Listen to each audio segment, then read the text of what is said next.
ನಿಮಗೆ ಈ ಎಲ್ಲ ವಿಚಾರಗಳು ಗಮನಕ್ಕೆ ಬಂದಿಲ್ವಾ? ಖಂಡಿತ ಬಂದಿತ್ತು ನನಗೆ. ಆ್ಯಕ್ಚುಲಿ ನಿಮಗೂ ಹಾಗೆ ಅನ್ಸುತ್ತಾ? ಅದರ್ವೈಸ್ ಇಲ್ಲ ಮೈಕಲ್ ರಾಂಗ್, ಸಂಗೀತ ಕರೆಕ್ಟ್ ಅಂತ ಅನ್ಸುತ್ತೆ? ನನಗೆ ಮೈಕಲ್ ರಾಂಗ್ ಅಂತಲೂ ಅನ್ಸಲ್ಲ, ಮೈಕಲ್ ರೈಟ್ ಅಂತಲೂ ಅನ್ಸಲ್ಲ. ಆ್ಯಕ್ಚುಲಿ ನನಗೆ ಆ್ಯಸ್ ಅ ಪರ್ಸನ್ ನಾನು ಮೈಕಲ್ ನನಗೆ ಕೆಲವೊಂದು ವಿಚಾರಗಳಲ್ಲಿ ಫಸ್ಟ್ಗೆ ನನಗೂ ಮೈಕಲ್ಗೂ ಕೆಲವೊಂದು ಡಿಫ್ರೆನ್ಸಸ್ ಬಂತು. ಯಾಕಂದರೆ ನಾನು ಮೈಕಲ್ ಜೊತೆ ನಾವು ಚೆನ್ನಾಗಿದ್ವಿ, ಬಟ್ ಅವರು ಕೆಲವೊಂದು ಟೈಮಲ್ಲಿ ಮೈಕಲ್ ನನಗೆ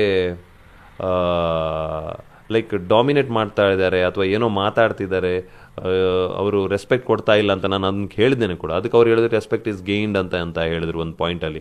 ಆಮೇಲೆ ನಾನು ಮೈಕಲ್ಗೆ ನನ್ನ ಜೊತೆ ಮಾತಾಡಬೇಕಾದ್ರೆ ನನಗೆ ಒಂದು ವಿಚಾರ ಅರ್ಥ ಏನಾಯಿತು ಅಂದರೆ, ಮೈಕಲ್ಗೆ ನೀವು ಹೇಳಬೇಕು ಕೆಲವೊಂದು ವಿಚಾರಗಳನ್ನು, ಮೈಕಲ್ ಲೆವೆಲ್ಗೆ ಹೋಗ್ಬಿಟ್ಟು ಹೇಳಬೇಕು, ಒಂದು ಸ್ವಲ್ಪ ಎಫರ್ಟ್ ಹಾಕಬೇಕು. ಮೈಕಲ್ಗೆ ಹೋಗ್ಬಿಟ್ಟು ನೋಡಿ ಇದು ಈ ಥರ ಇದೆ, ಈ ಥರ ಒಂದು ಪ್ರಾಬ್ಲಮಿಂದ ಈ ಥರ ಆಗಿದ್ದು, ಸೊ ನೀವು ಕೂಡ ರಾಂಗ್ ಇದ್ದೀರಾ, ಯಾಕಂದರೆ ಈ ಪಾಯಿಂಟಲ್ಲಿ ನೀವು ರಾಂಗ್ ಇದ್ರಿ, ಈ ಪಾಯಿಂಟಲ್ಲಿ ನಾನು ರಾಂಗ್ ಇದ್ದೆ, ಸೊ ಇದನ್ನು ನಾವು ಸರಿ ಮಾಡಿಸ್ಕೊಳ್ಳೋಣ ಅಂತ ಒಂದು ಸ್ವಲ್ಪ ಎಫರ್ಟ್ ಬೇಕು.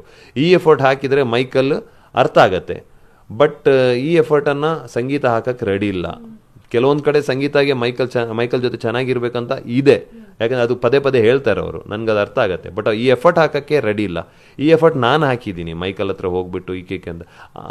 ಈ ಎಫರ್ಟ್ ಹಾಕಿದ್ರಿಂದ ಮೊನ್ನೆ ಒಂದು ಟಾಸ್ಕ್ ಬಂದಾಗ, ಒಂದು ಡ್ರಾಯಿಂಗ್ ಮಾಡೋ ಟಾಸ್ಕಲ್ಲಿ ಅವರು ಸಡನ್ಲಿ ಹೇಳ್ತಾರೆ, ಏನು ನಿಂಗೆ ಇದು ಮಾಡೋಕ್ಕಾಗಲ್ಲ ಹಂಗಿಂಗೆ ಅಂತ. ಅಲ್ಲಿ ನಾನು ಏನು ರಿಯಾಕ್ಟ್ ಮಾಡ್ಲಿಕ್ಕೆ ಫನ್ನಾಗಿ ಹೋಗ್ತಾ ಇರುತ್ತೆ. ಹಿಂದೆ ಬಂದ ಮೇಲೆ ನಾನು ಮೈಕಲ್ಗೆ ಹೇಳ್ತೀನಿ, ನೀನು ಹೇಳಿದ ತಪ್ಪಲ್ವಾ, ಅಲ್ಲಿ ಈ ಥರ ರಿಯಾಕ್ಟ್ ಮಾಡೋದು, ನಾವು ಫನ್ ಟಾಸ್ಕ್ ಮಾಡ್ತಾ ಇದ್ದೀವಿ ಈ ಥರ ಅಂತ. ಹೌದಾ, ನನಗೆ ಗೊತ್ತಾಗಿಲ್ಲ, ನಾನು ಮೇ ಬಿ ನಾನು ಯೂಸ್ ಮಾಡಿದಂಥ ವರ್ಡ್ಸ್ ರಾಂಗ್ ಆಗಿರಬೇಕು, ಸಾರಿ ಅಂತ ಇಮಿಡಿಯೇಟಾಗಿ ಹೇಳ್ಬಿಡ್ತಾನೆ ಅದು ಇದು ಅಂತ.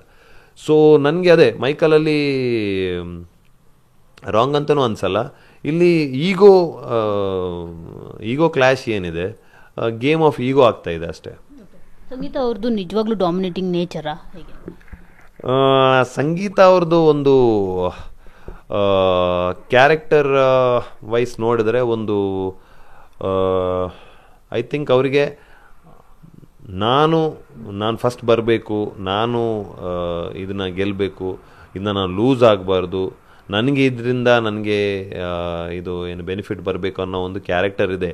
ಬಟ್ ಅವ್ರ ಹತ್ರ ಒಂದು ಕಂಪ್ಲೀಟ್ ಡಾಮಿನೇಟಿಂಗೇ ಕ್ಯಾರೆಕ್ಟರ್ ಅಂತಲೂ ಹೇಳಕ್ಕೆ ಬರಲ್ಲ, ನನಗೆ ಎಕ್ಸ್ಪೀರಿಯನ್ಸ್ ಆದಂಥ ಒಂದು ರೀತಿ. ಯಾಕಂದ್ರೆ ನನಗೆ ಕೆಲವೊಂದು ಅವರು ಕೊಟ್ಟಂಥ ಒಂದು ಎಕ್ಸ್ಪೀರಿಯನ್ಸಿಂದ ನನಗೆ ಅನಿಸುತ್ತೆ, ನೀವು ಅವ್ರಿಗೆ ಸ್ವಲ್ಪ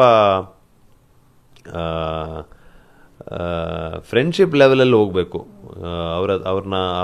ಅವರ ಬಗ್ಗೆ ಮತ್ತು ಅವರ ಗೇಮ್ ಬಗ್ಗೆ ಸ್ವಲ್ಪ ಅನಲೈಸ್ ಮಾಡಿಕೊಂಡು ಅವ್ರಿಗೆ ಒಂದು ಸ್ವಲ್ಪ ಚೆನ್ನಾಗಿ ಮಾತಾಡಬೇಕು. ಸೊ ಈ ಥರ ಇದ್ದರೆ ಅವ್ರಿಗೆ ಒಂದು ಬಾಂಡ್ ಥರ ಆಗತ್ತೆ. ಸೊ ಅವರು ಇದು ಮಾಡ್ತಾರೆ. But end of the day ಅವರು ಇಲ್ಲಿ ತೀರ ಒಂದು ಏನೇನು ನಾನು ವಿನ್ನೇ ಆಗಲೇಬೇಕು ಅನ್ನೋದು